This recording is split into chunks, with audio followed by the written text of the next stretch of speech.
Welcome to F1 24 Open Lobbies, the home of clean racing, F1 esports level drivers, and absolute lunatics in the wild.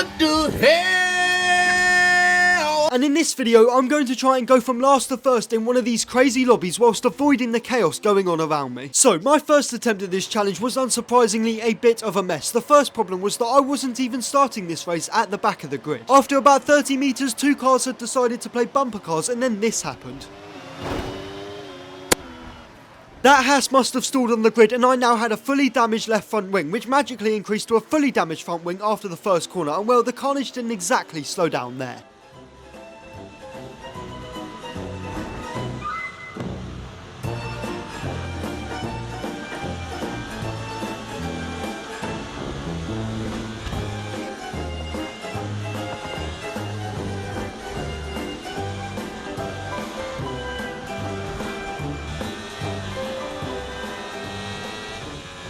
However, after about 45 minutes of this, I found myself at the back of a 10-man lobby at the home of the Belgian Grand Prix, which is probably the best track to start last in because it is the longest track on the calendar. As the lights went out, I immediately got past a stalled Mercedes, and to the left of turn 1 there was a Ferrari that had driven off the track, which to be honest is probably the safest place to be. And then on the exit of the first corner, I also made up a place overtaking an Aston Martin who had been spun off. That was a pretty successful start to this race, and it did not stop there. I basically punted an Alpine into the gravel, which was unintentional as he broke on the apex, and then I switched back to Ferrari going through no name corner. One lap later, I managed to also make another switchback overtake, this time on a McLaren, and it moved me into second place. After this, I spent 2.5 laps catching up to the leader of this Grand Prix, and I genuinely thought that I was about to complete this challenge in this race. Going through the bus stop chicane on the 4th lap, the leader let me through, and instantly I knew what was going on. I now had to stay ahead of him on the Kemmel straight, which sadly I did not, which sucked, and then out of frustration I tried to crash him out of the race into the final corner on the final lap. Yes, that was very dirty, and looking back, I'm glad that I ghosted through him because I did not deserve to win that race. However, I now had the belief that I could actually complete this challenge. And after about 2 hours of this absolute carnage, I was driving a one-shot quali lap around Imola, and as you can see, I've just got a corner cutting warning, but I've also just set a purple sector too. And this gave me all of the confidence that I needed to believe that I could complete this challenge. So to start this race, I was actually not last on the grid because someone had joined during qualifying, so initially I thought that I would have to let him through. This was until 3 drivers on the start line managed to jump the start on the 4th flight of 5, which is pretty interesting. However, it saved me from having to slow down off of the start line. Coming into turn 1, I actually managed to gain a free overtake off of the Ferrari because he didn't want to get involved in any of the carnage, which I can't blame him for. However, if I was going to get into the lead of the race and therefore complete the challenge, I was going to still have to overtake this Ferrari and potentially the cars that have a drive-through penalty. Next up was turn 5 and 6, where nothing changed, which was fine because this race had started so well. However, coming into turn 7, there were 2 cars who had now driven off the track. These 2 cars both had a drive-through penalty, and I had to squeeze past a rejoining Red Bull, and I was then somehow given an overtake for this, which is just so stupid. Anyway, after this, I let this Red Bull back through, who smashed into me, which was fine as I didn't get any damage, but he definitely did, and coming into the next corner, he smashed into his sister car. Fortunately for me, I managed to find my way through that chaos, and the nutcase Red Bull had managed to get side by side with me again coming into Aquaminerale, so I was definitely not going to get in his way. After this, on the exit of turn 12 and 13, I was just carrying so much more speed than the Red Bull, which meant that eventually I could get past him. The second that I was fully ahead of him, I managed to cover off the inside line, and I sent it into turn 14 and 15 because I did not want to go anywhere near him again. And there we go, that was pretty much the end of my first lap, and I was now in a net second position. However, this race was nowhere near over yet. I mean, we're not even at the end of lap 1 here, and the next bit of good news has already arrived because the driver who was in first has now gone to serve his drive-through penalty. And along the main straight and the rest of this first sector, which I managed to set a purple in, I managed to get within a second of the leader, which was huge as the 1 DRS zone on this track is almost a kilometre long. Leaving turn 7, I was 8.5 tenths away from Manuel Luca 224, but by the time we reached the next braking corner at turn 9, I'd reduced this gap to 6 tenths. And then I managed to gain even more time on the exit of the 9th turn, which brought me to within 4 tenths of a second. This was where I really started to believe that this challenge was actually possible, because on the exit of Aquaminerale, I had to back out of an overtaking move into the first corner of the final sector. This was, to be fair, partially because he was lagging all over the place, but also because a move is so risky into Variante Outer. Anyway, we're now slowly coming up to the end of this second lap, and one of the main things that I was noticing was how much the guy was lagging ahead of me. This was pretty worrying, as I could get crashed into at only a moment's notice, but to be honest, the reason he's lagging so much is probably because my Wi-Fi is just shocking. Anyway, we're now leaving the final corner, and my aim for this upcoming main straight was to get past the McLaren because I did not want to be at the mercy of his crazy driving. I was going to use my entire battery, be in the slipstream with DRS, and I had also just set the fastest lap of the race. Going around him, I gave the McLaren a lot of space around the outside and into the braking zone. I thought that I had completed the move, but then he did this.